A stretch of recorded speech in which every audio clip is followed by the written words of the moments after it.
talking about them trading K-Rod and his salary, which included the $17.5 million vesting option, to the Milwaukee Brewers.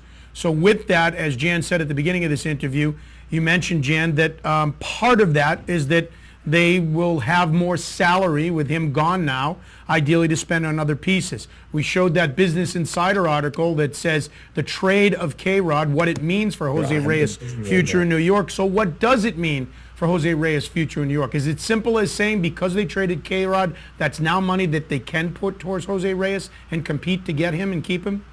I mean, I think you could say that somewhat simplistically, yes, that they could use the money towards signing Reyes next year. But again, it all depends on what happens with their other finances associated with this team, because right now, if you look at it, given the amount of money they have to lay out, especially with guys like Bay and Santana for the next couple of years, that's a pretty hefty chunk of their salary. And again, they have freed up that option whereby they're no longer going to be on the hook for the potential $17.5 million. So you would expect that they hopefully will at least take some of that money and use it towards the operations of the team, towards trying to re-sign Reyes for a 5, 6, 7-year kind of a deal. Though I have a feeling that Alderson's going to try to go with a 5-year offer, maybe in the $90 million range, or maybe 6 in the $102, $105 million range. But there's no guarantee they will take that money and plow it back into the team. They are getting the infusion of capital from David Einhorn. I think the fact that the Wilpon case has now been somewhat removed out of the bankruptcy courts is somewhat positive, because it may not run them as much as was expected in terms of what would cost them from the Picard lawsuit. But again, it sounds very easy to say, yeah, we'll just shoot the money from column A to column B, but I don't think it's going to necessarily be as easy as that. And I think it will still be some constraints in terms of salary, but I think losing Reyes in terms of what he potentially brings to this team, a catalyst from the top of the lineup, an all-star shortstop, a potential gold glover. Yes, he makes some errors, but he's got a cannon of an arm, covers a ton of ground. The energy he brings to that team every day, and the run he's gone on this year, and a lot of people have attributed to his contract year, which may be the case, but I would think also he just happened to be healthy and having a big year. You would hope all those factors will become a component of what they pay him. But again, a lot of that's going to depend on what kind of salary Wilpon can afford and what happens with the Picard lawsuit. On rotowire.com, Jeff Erickson's RotoWire 200 updated for the month of July. He has Jose Reyes at 46. So let's talk about his second half fantasy value. Again, the direct question, Jan, for you is your advice to people. If you have him, are you keeping him or selling him? If you're looking for him, are you trying to buy him? And what type of second half do you think he has if he stays with the Mets? Well, I mean, I love Jeff, and Jeff and I have worked together for about 9 years now, but he and I both grossly disagree on his rating. And I understand he wrote that when the news came out on Reyes' hamstring. But again, he did take grounders in batting practice at the All-Star game.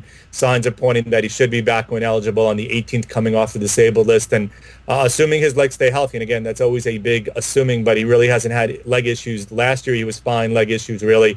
He was fine also, years ago in the past, and it's something that the exercise he's doing seems to have been working. I would basically bump him way up that top 200 for the remainder of the year. And would the argument for you, not to interrupt you, but the argument for you is that he's been in the top 5 for the entire season. So you drop him down to 46 is a pretty precipitous drop. I guess Jeff's taking the leap that injury's going to linger, it's going to be worse than he said, or that he's not going to be the same performer in the second half that he is going to be in the first.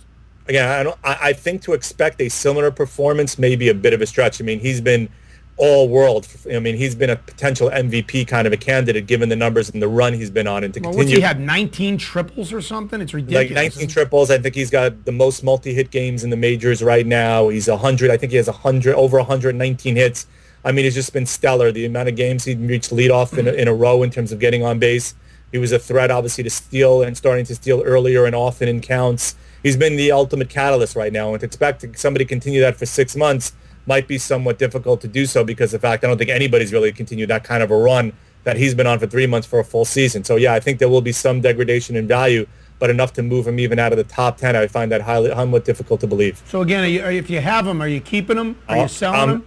I'm keeping him. I mean, I have him in the RotoWire Staff League at 29 right now, and that's looking like a tremendous value, and I kept him coming off of last year's year because I expected him to have a big year this year. So, again, unless you're absolutely blown away an offer where if you think you have enough hitting and you can get yourself a couple, a stud pitcher or a couple of other components that would sort of, fill around you in terms of power, etc., it's very difficult to see somebody dealing Reyes unless they're absolutely blown away by an offer.